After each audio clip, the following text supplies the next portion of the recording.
Stone Age people took grain and crushed it between two stones. Although modern flour mills are very big and make thousands of tons of flour every day, the process really isn't that different.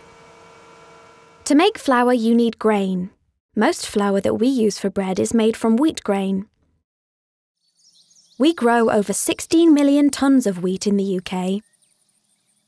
It's usually planted in the autumn, and it grows throughout winter, spring and summer, ready for harvest in August.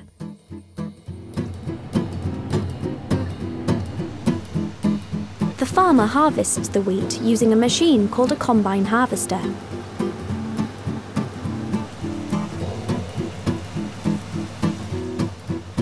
Then the grain is taken to the mill, ready to be ground into flour. Each grain of wheat is a seed, which would grow into a new wheat plant if it were put into the soil. The grain has three parts: the bran, which is the outside skin, the endosperm, which is the food store of the grain, and the wheat germ, which is the part of the grain that grows into a new plant if the grain germinates. A loaf of brown bread has all the parts of the grain in the flour. When the grain arrives at the mill, they take a sample to check the quality.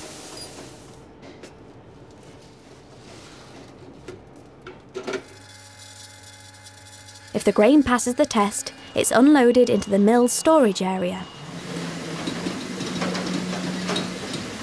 The next job is to clean the grain that's just been delivered.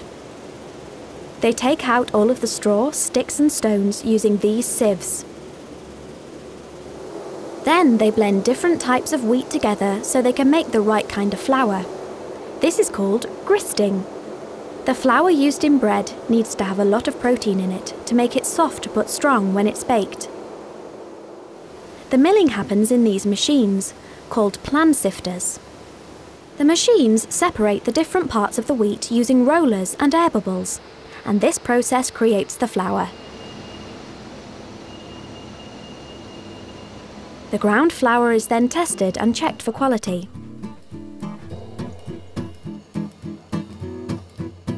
Then it's transported to the bakery,